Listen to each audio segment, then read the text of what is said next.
Oi pessoal, bem-vindos ao Bunker, bem-vindos a mais um programa de mal pior ou algo do gênero. Enfim, eu estou aqui planejando para os próximos programas fazer uma série de vídeos sobre alguns temas que eu acho interessantes que vão circular por aí. Vamos ver se vai dar certo, não vou anunciar agora o que vai ser, mas vamos ver. Então o programa de hoje vai ser meio curtinho, vai ser meio simples, nada demais, mas eu prometo que em breve teremos novidades mais interessantes neste canal que vocês acompanham, que vocês apoiam, que vocês fazem continuar existindo. Eu queria comentar aqui que teve eu não lembro agora, eu comentei na semana passada, né, sobre a questão da reescrita, do Roald Dahl, dos livros do Ian Fleming e tal. O pessoal comentou bastante coisa aqui, mas teve um comentário, acho que eu perdi de quem foi o comentário. Um rapaz tinha comentado um tempinho atrás para eu não acabar o programa enquanto não fizesse, que eu não acabasse o programa, não acabasse o Bunker enquanto não fizesse programas sobre o Stanley Kubrick, sobre o Demolidor, sobre o Clint Eastwood e tal. Bom, aí ele citou, acho que teve uma entrevista sobre o Kubrick, sim, tem um programa lá atrás, assim, muito tempo atrás, com o Martim, que a gente falou, Martim Vasquez da Cunha, de S. Almeida, que está vindo aí com um curso muito interessante sobre a paranoia e a situação política e cultural do mundo e do país. Assine aí, façam as aulas do Martim, tá barato o curso. Enfim, depois desse jabá pro amigo, voltando, tem uma entrevista então com o Martim, que eu bati um papo, a gente conversou sobre o Stanley Kubrick, sobre o Clint Eastwood. Tem lá atrás, assim, lá no início do programa, só procurar ali, Clint Eastwood, vai aparecer, acho que são 2 programas que eu tracei a vida e a obra do Eastwood naquele momento, quase que um desses mini documentários.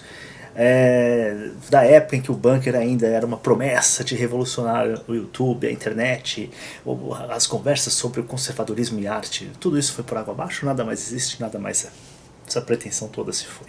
Mas os programas estão lá. Um programa sobre o Demolidor é interessante, hein? Gostei dessa ideia. Pode ser que saia alguma coisa. Vou ter que consultar o nosso querido Vicente Renner, o maior fã do Demolidor que eu conheço do Brasil, quiçá da América Latina. Então, quem sabe vai ser isso daí. Deixa eu ver aqui. Aí, ó. Sei. Foi o AVCB de Salvador. Ele que tinha comentado sobre também. Fala sobre o Thomas Pynchon também. Sobre o Thomas Pynchon tem uma conversa também feita com o Luiz Felipe Amaral sobre o Thomas Pynchon. Finesse muito excelente. Mas sim, há que se pensar mais sobre o Thomas Pynchon. Queria lembrar aí a VCB Salvador, que no Substack, na retrospectiva que eu fiz, uns textos longos lá, tem um determinado momento em que eu comento lá sobre o Thomas Pynchon. Então acesse lá o Substack, assina, porque tem lá texto sobre o Thomas Pynchon dentro de outros textos, né?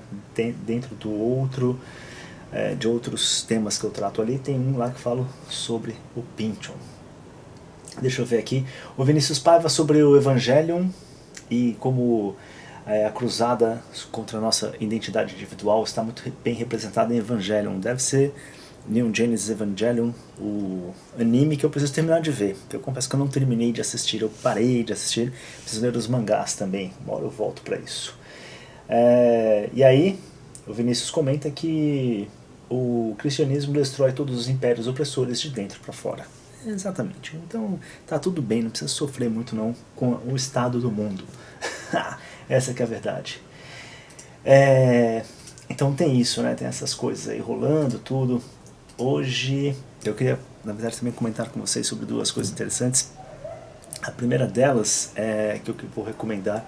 Eu recomendei no Instagram, recomendei no Twitter, mas vou recomendar aqui que vocês comprem e leiam, com toda essa discussão sobre cancelamento, sobre reescrita de textos, de livros e tal, toda essa paranoia em relação à linguagem. Eu vou veementemente aqui fazer com que vocês comprem a 451 desse mês, que vem com um ensaio da escritora Chimamanda sobre a literatura em perigo, no qual ela discute e conversa, fala sobre esses temas e de uma postura extremamente esclarecedora, de uma postura extremamente iluminada, digamos assim, né?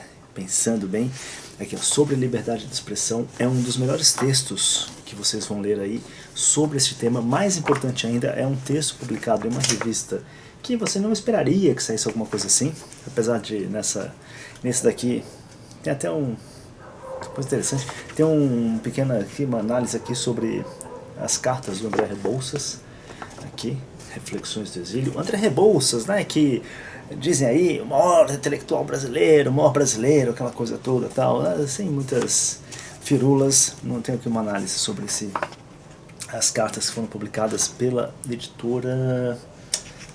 droga, eu esqueci qual foi a editora que lançou, eu devia lá olhar, mas não vou lá olhar não. Pela Chão, uma belíssima edição. Mas voltando para Chimamanda, então aqui está esse texto, eu compartilhei lá no Instagram alguns trechos que eu marquei aqui, que eu achei muito bons, muito marcantes. E, como eu estava falando, eu acho muito importante um texto desse sair numa revista dessa, porque a Chimamanda, ela atinge um público, ela conversa com um público que não é necessariamente esse público nosso aqui do canal, né? Ou pelo menos... sei lá, talvez seja. Mas enfim, não é o público conservador de direita, assim, não é esse o público que lê a Chimamanda, como vocês devem saber muito bem, como algumas pessoas comentaram aqui. E normalmente a gente vai terminar confundindo a escritora com o seu público, né? Então a Chimamanda, ela escreve para esse público mais progressista, mais à esquerda, tal, não sei o quê. E é muito interessante porque muita coisa que ela fala aqui, e pontualmente, muito bem articulado, muito bem feito, com uma finesse, com uma elegância, difícil de encontrar, com uma clareza, difícil de encontrar, porque tem muita gente aí, intelectual, filósofos, aquela coisa toda, que quando vão escrever sobre essas coisas aqui, é um emaranhado tão complexo, tão hermético, que não chega ao povo comum, a nós, cidadãos aqui, que estamos aqui perdidos nesse mundo todo.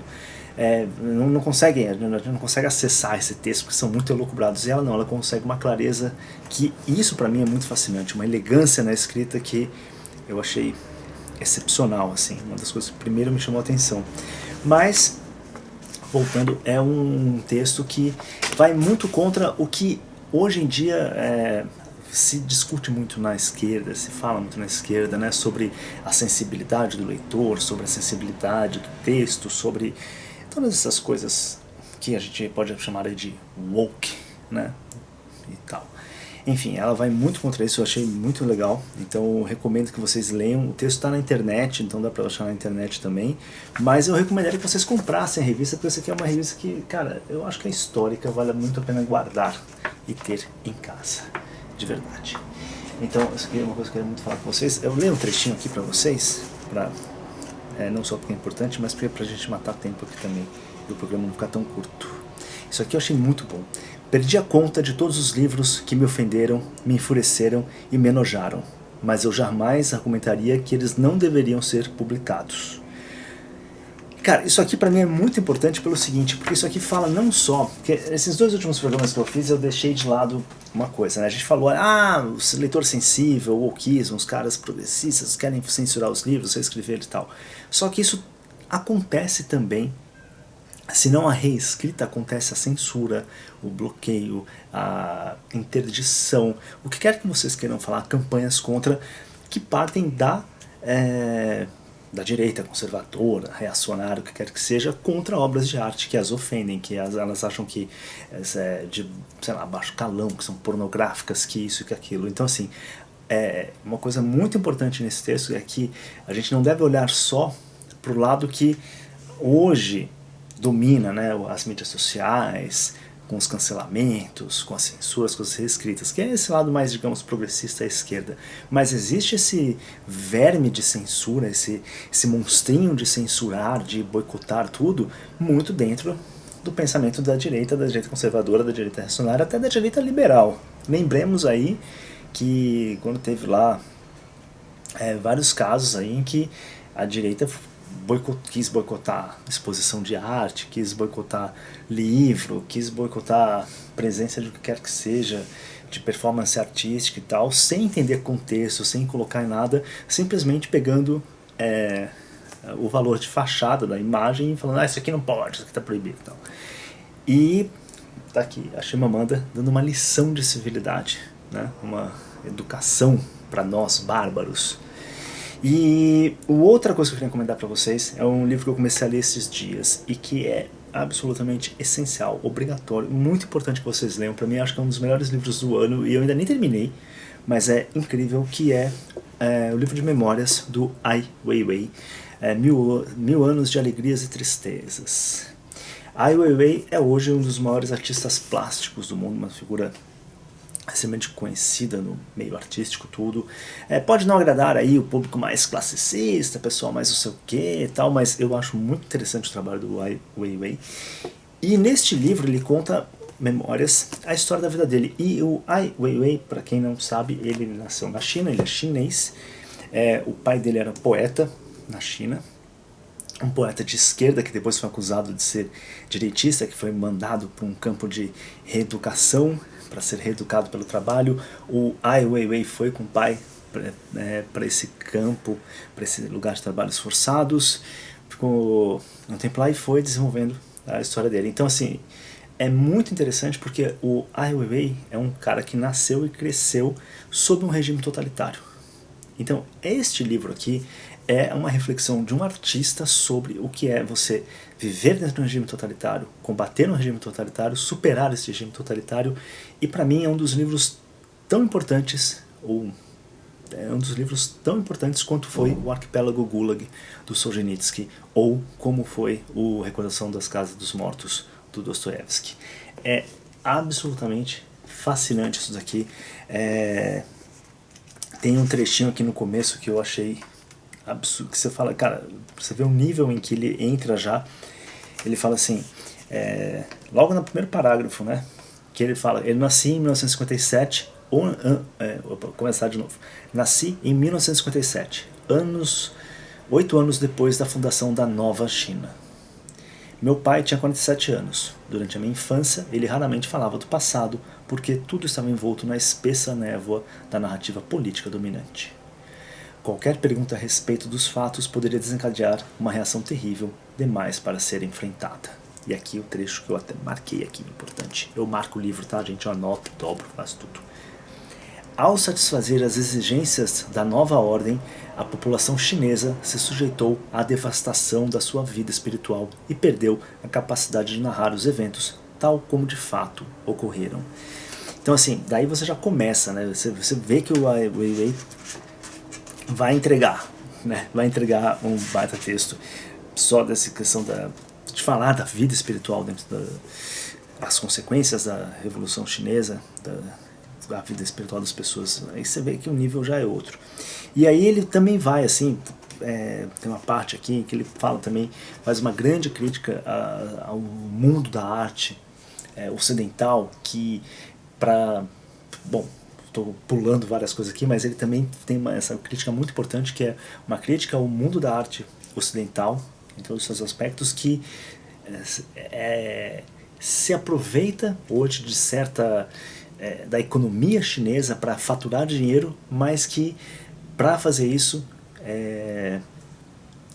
censura a si mesma, censura as questões de liberdade, censura, se autocensura. Ele não é nem que o governo chinês censure o artista ocidental ou os merchants ocidentais ou aqueles que organizam exposições na China. Eles se autocensuram, e isso o Ai Weiwei aponta o dedo veementemente contra esses senhores da arte aqui. E aqui vou ler outro trecho que eu acho muito importante aqui para ler. Não seria estranho se perguntar por que essas organizações insistem em viajar para tão longe em busca da própria humilhação. Ele está falando dessas organizações que vão para a China para fazer exposições, organizar eventos, mesmo museus e tal. Porém, de uma maneira perversa, a ditadura da China tem atuado como a parceira ideal para o mundo livre, fazendo coisas que o Ocidente não pode fazer, e a humilhação ocasional é vista como um preço aceitável ser pago, desde que glória e prosperidade contínuas sejam permitidas para o parceiro ocidental. Infelizmente, a liberdade tão desfrutada pelos ocidentais perde seu sentido se o Ocidente não luta pela liberdade em outros lugares. Então, assim, esse livro aqui do Ai Weiwei e esse ensaio, esse texto da Chimamanda mostram que, assim, existe um problema em relação à liberdade que não é só local, que não é só do hemisfério ocidental, mas que preenche, engloba as grandes discussões culturais e artísticas do mundo. E mais importante, são autores que nós da ala conservadora, de direita, assim, o que quer que seja, precisamos prestar atenção no que eles estão falando, porque eles estão falando estão lidando com problemas que nós achamos que são importantes, mas de uma forma muito mais refinada, de uma forma muito mais elaborada, de uma forma muito mais clara e precisa, e com muito mais empatia e sensibilidade do que você normalmente encontra nos campos e nos debates, nas conversas desse povo da direita conservadora reacionária. E eu cansei de falar da direita conservadora reacionária, eu quero mandar um grande dane-se pra ela, e enfim, eu queria muito compartilhar esse texto e esse livro com vocês, fazer essas conversas. Vamos ver se nos próximos programas as coisas ficam melhores, eu entrego algumas coisas mais refinadas, mais inteligentes para vocês, porque vocês merecem, tá bom? Então, até a próxima. Quarta-feira que vem, se tudo der certo, vai dar. Continuem aqui, gente, por favor. Apoiem o Bunker. Não deixem de apoiar o Bunker.